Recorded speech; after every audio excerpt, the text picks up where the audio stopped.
Hyderabad. Just we have seen Hyderabad was not ready to join Indian Union. Some other princely states were also there like Junagadh, Hyderabad, Kashmir, Manipur. They were not ready to join the Indian Union. Why they were not ready to join the Indian Union? First of all, there was Hyderabad. The rulers of this princely state carried the title Nizam. The rulers were known as Nizam. They wanted an independent status for Hyderabad. They were not ready to join the Indian Union. In the meantime, a movement of the people of Hyderabad against the Nizam's rule gathered force. People of Hyderabad, they started a movement against Nizam's rule.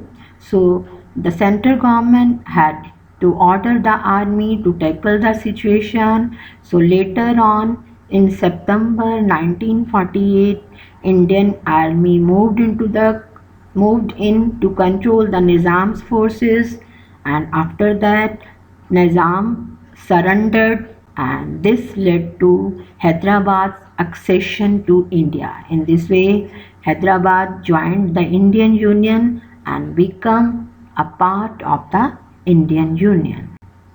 Manipur. Next state was Manipur. The Maharaja of Manipur, Bodh Chandra Singh.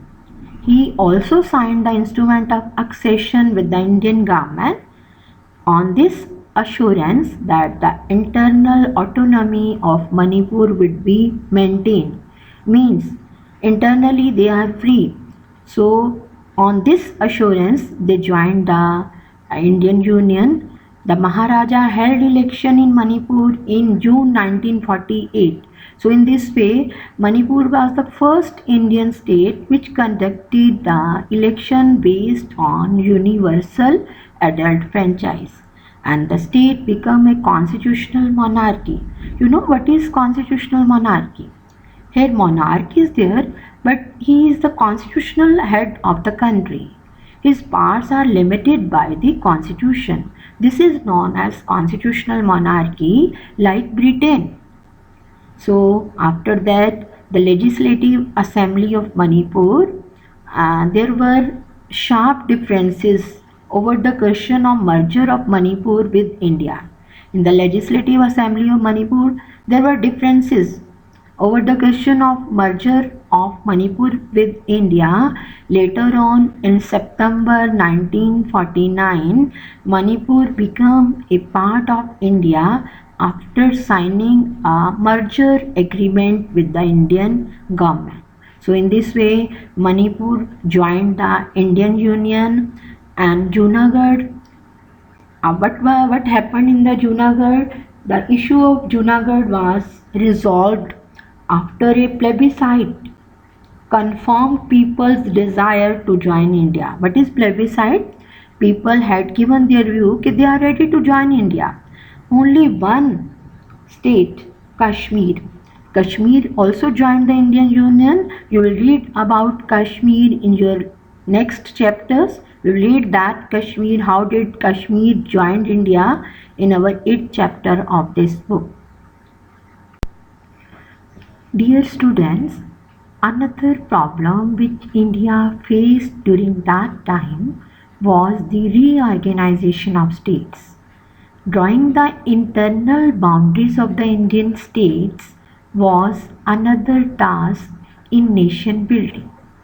The boundaries of the state had to be drawn in a way so that the linguistic and cultural plurality of the country could be reflected without affecting the unity of the country. Means unity of the country should be there, with that accommodation of diversities based on language and culture should be there. That was the main task in nation building at that time. Our national movement had proposed the formation of states on the basis of language. During national movement, our leaders promised that there will be the formation of state on the basis of language. But after independence, our leaders felt that This would draw attention away from other social and economic challenges that the country faced. So, the decision of national leader was challenged by local leaders. Local leaders at that time challenged this decision of the national leaders.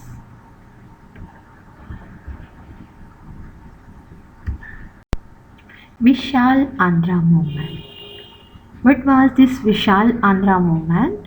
This movement demanded that the Telugu speaking areas should be separated from Madras province, as these Telugu speaking areas included present day Tamil Nadu, parts of Andhra Pradesh, Kerala, and Karnataka, and they wanted that they should be made into a separate Andhra province. After that, this movement gathered momentum. One Congress leader who was Gandhian also, he was Poti Shriram Mulu, he went on an indefinite fast for the demand of this state that led to his death after 56 days fast. This caused great unrest in the Andhra region. After that, the government accepted the demand of this Andhra province. A separate Andhra state was formed in December 1952. State Reorganization Commission. A state reorganization commission was appointed by the central government in 1953 for redrawing the boundaries of states.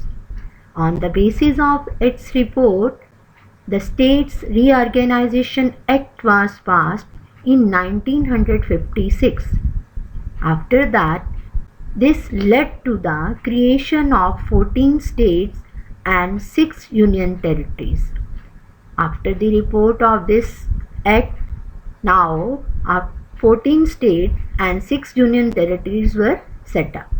In this way, we can say that the formation of linguistic states did not lead to disintegration of the country, but strengthened the national unity. It accommodated all the diversities. Dear students, just see the map given on the screen. India after reorganization, administrative map 1961. Here this map shows 14 states and 6 union territories. At present we are having 28 states and 8 union territories, but at that time India were having 14 states and 6 union territories. Creation of new states.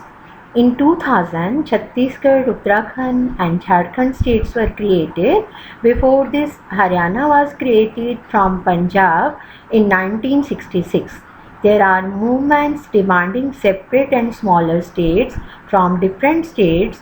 These include Vidarbha in Maharashtra, Harit Pradesh in the western region of Uttar Pradesh and northern region of West Bengal. So in this way, we completed the last part and this chapter, challenges of nation building, and now you have to revise this work, note down this work in the notebook, and stay fit, stay healthy. Thanks.